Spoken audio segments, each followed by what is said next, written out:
Ireland के खिलाफ दूसरा टी20 मैच जीतने के बाद पाकिस्तान के असिस्टेंट कोच अजहर महमूद ने जो मीडिया से गुफ्तगू की, उसमें भी उन्होंने ये बात की कि अगर हम दो तीन तब्दीलियां कर लेते हैं तो हमारी टीम अब भी टी20 क्रिकेट की ठीक ठाक टीम है और हम अच्छी टीमों को भी टफ टाइम दे सकते हैं। ये दो तीन तब्दीलियां, उनका इशारा किस तरफ है?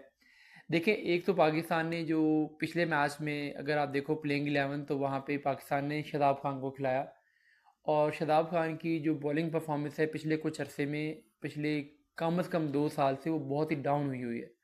और पिछले मैच में भी शादाब खान ने एक ओवर में एक क्रंच सिचुएशन में 24-25 रन खाकर पाकिस्तान को मैच हरवा दिया था।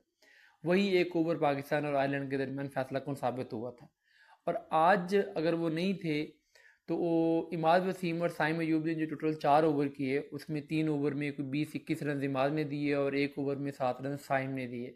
तो कुल मिला के पाकिस्तान ने 4 ओवरों में 28 रन दिया और पावर प्ले के बाद जो 6 ओवर में स्कोर 55-56 था, वो 10 ओवर के बाद हार्डली 82-83 पे गया था।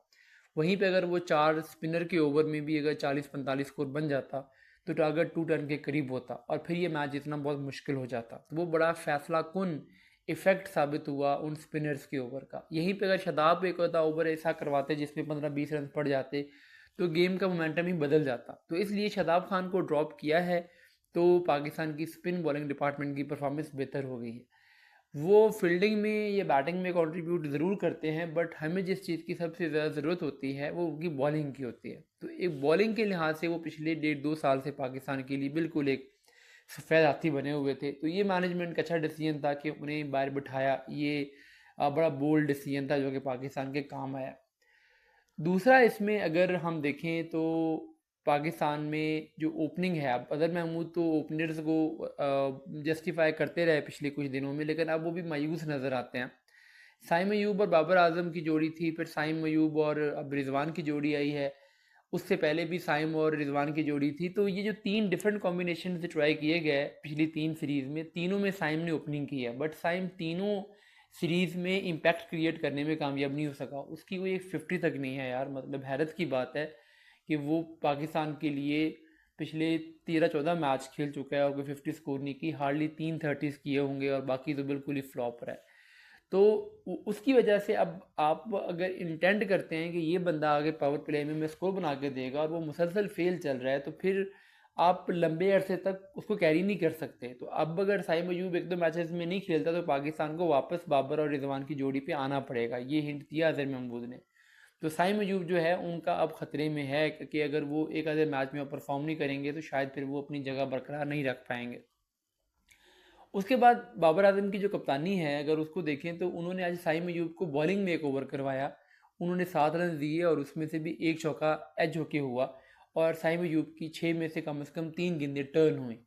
तो साइम अयूब के एज अ बॉलर जो यूटिलिटी थी वहाँ पे वो अच्छी खासी हो सकती थी, बट उसके बाद साइम को ओवर ही नहीं दिया गया और उसके बाद दोबारा से पेसर्स लगा दिए गए, हालांकि पेसर्स को मार पड़ रही थी। तो बाबर आजम को अपनी कप्तानी भी बेहतर करनी पड़ेगी। ऐसा नहीं हो सकता कि बाबर आजम अब 5 साल कप्तानी करने के बाद भी इतने बेसिक किस्म के जो स्ट्रेटजिक डिसीजंस हैं वहाँ पे गलतियाँ करते रहें।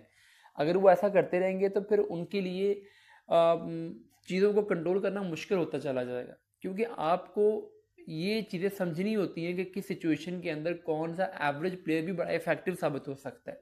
और आपने एक ओवर दे के देख भी लिया और आपका एक्सपेरिमेंट कामयाब भी हो गया, फिर भी आपने उसको बॉलिंग नहीं कराई। तो ये जो डिसीजन था बहरहाल बाबर आजम का बड़ा अजीबोगरीब डिसीजन था। बाबर कप्तानी इंप्रूव नहीं कर रहा है, उन्हें अपनी कप्तानी को इंप्रूव करने की ज़रूरत है। ये सब लोग कह रहे हैं, इसमें कोई नेगेटिविटी या तनकीद नहीं लेनी चाहिए, बल्कि पॉजिटिव देखने की बात है कि इस तरह की जो चीज़ें होती हैं ये छोटे छोटे डिसीजन होते हैं, मगर ये आपके इनिंग्स के मोमेंटम के ऊपर बहुत ज़्यादा असर डालते हैं।